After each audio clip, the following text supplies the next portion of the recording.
kita tengok satu cerita. Tak apalah kalau demo tak saya percaya pun tak apa.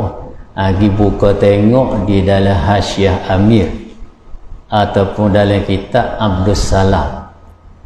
Orang duk pondok tahulah kitab Syarah Abdus Salam ni salah satu daripada syarah Mata Jawharatit Tauhid. Dalam kitab tu ya wayak. Ia kata Imam Ahmad Ibn Hanbal. Ya Imam Ahmad Ibn Hanbal ni salah seorang daripada tokoh ulama ia sanggup berdepan dengan pemimpin hak zalim. Kita mengaji dalam kitab Aqidatun Najih dah. Siapa ia kena godai, kena rotai dia raja apa? Raja Ma'mun kan? Hak godai dia dah. Jadi ia dah bertekan untuk saya kata Quran itu makhluk. Ada dalam kitab Aqidatun Najih pada cerita tu. Hingga siapa dia tu kena godai, kena rotai, kena jih, hingga banyaklah fitnah-fitnah yang Allah Ta'ala tak tahu. Jadi dalam kitab tu dia kata Imam Ahmad Ibn Hanbal selepas daripada dia difitnahkan dengan fitnah tersebut tadi, dia ni sentiasa mimpi berjumpa dengan Tuhan. Masya Allah, nak ayat karamah dia, sentiasa berjumpa mimpi dengan Tuhan. Ia dalam akidah ahli sunnah kita, ia ada khilaf juga situ tu. Adakah boleh kita tengok Tuhan di alam dunia ni? Setengah kata tak boleh, tak mungkin berlaku kecuali bagi Nabi kita sallallahu alaihi wasallam seorang.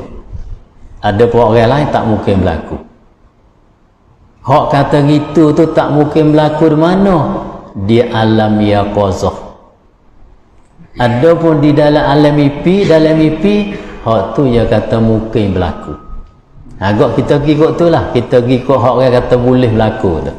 Jadi Imam Ahmad Ibn Hanbal ni dia mimpi berjumpa dengan Tuhan, dia kata dalam kitab tu. Berapa kali? Tahu tak? 99 kali dia mimpi berjumpa Tuhan. 99 kali. Lepas tu dia telitah mari dia tu satu ketika dia kata sekiranya kalaulah ditakdirkan aku ni mimpi berjumpa dengan Tuhan pula kali yang 100. 99 dah tak ni dak nanti tu. Kalau aku ni takdir berjumpa pula kali yang ke-100, aku nak tanya.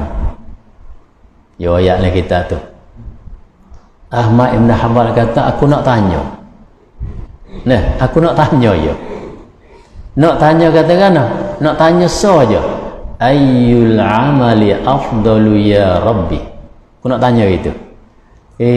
Tuhan, aku nak tanya sikit. Amalan gapo hak lebih sekali? Nak tanya hak tu ya. Sebab aku nak buat. Nak tanya kata amalan apa hak lebih sekali? Ya dak azan nak tanya. Dengan takdir Allah Subhanahu wa taala sebagai nak zahir karamah pada Imam Ahmad bin Hanbal berlaku hak kali yang ke-100. Berlaku sungguh lah. Bila berlaku sungguh, dia tanya ayyul amali afdalu ya Rabbi. Nah, yang manakah daripada amalan hak paling afdal sekali hai Tuhanku? Cuba akau ceritalah, cuba akau wayak aku ni seorang hamba-Mu nak perbanyakkan benda tu. Nah, lalu tu ia kata Allah Subhanahu wa taala jawab, amalan hak yang paling afdal sekalinya hai Ahmad qiraatu kalami. Ya sebutlah kita tu. Iaitulah baca akan kalamku. Mana kalam tu hai? Quran itulah bacanya. Nah, Allah Ta'ala jawab kata seafda amalan itu apa? Qiraatu kalami, ialah baca akan perkataan, baca akan kalamku. Tak ke Quran 30 juz dia panggil kalam Allah. Betul dah. Dia panggil kalamullah Quran 30 juz tu. Maka Tuhan jawab kata selebih-lebih amalan tu baca hak tu. Baca hak tu. Nah. Tu dia. Baca hak tu. Nah.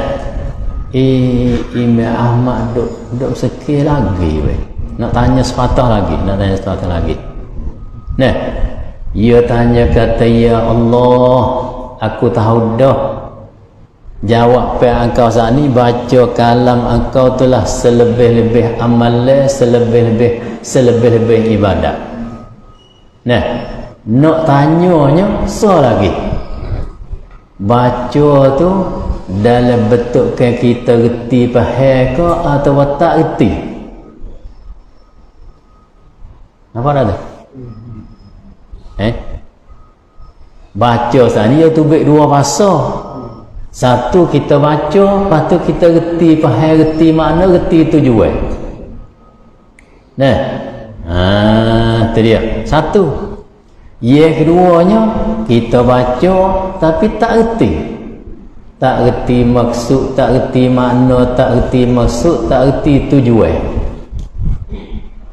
Nah. Nak tanya kata, yen aku kata selebih-lebih amalan tu baca kalaku, baca hak mana? Baca hak reti maksud tujuan kan, baca hak tak reti pun sekarang. Allah Ta'ala jawab kata, baca sama ada reti atau tak reti. Tengok. Supo je. Nah. Yang ni nisbah kata nak panggil selebih-lebih amalan semelia-melia ibadat, baca sudah. Sama ada reti pun tak apa, tak reti pun tak apa. Nampak? Tu pergi buka tengok di dalam kitab Abdus Salam. Nak percaya boleh cerita tu, tak saya percaya pun tak apa. Tapi orang radak tu wari cerita tu buah dalam kitab dia tu, dia panggil bukan tamada.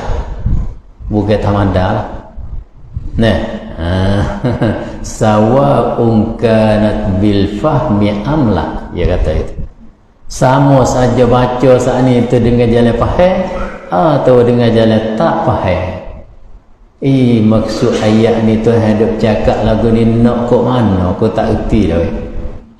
Tak apa juga baca. Hak ni aku erti ni, duk ayat kata arak haram, daging babi haram, darah haram.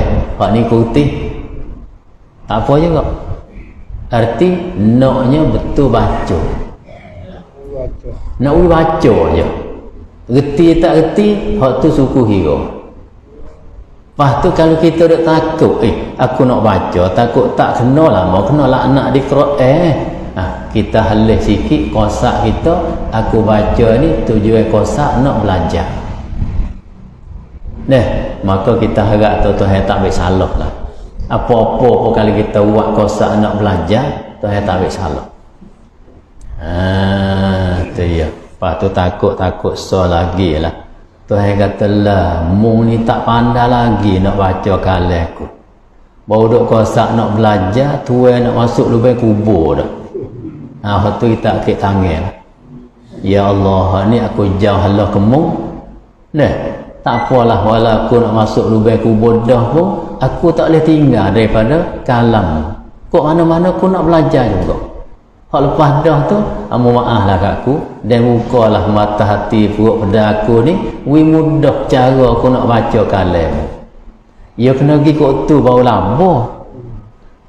Kalau pergi kot mecak tak kena buat semua. Nampak tak? Tengok.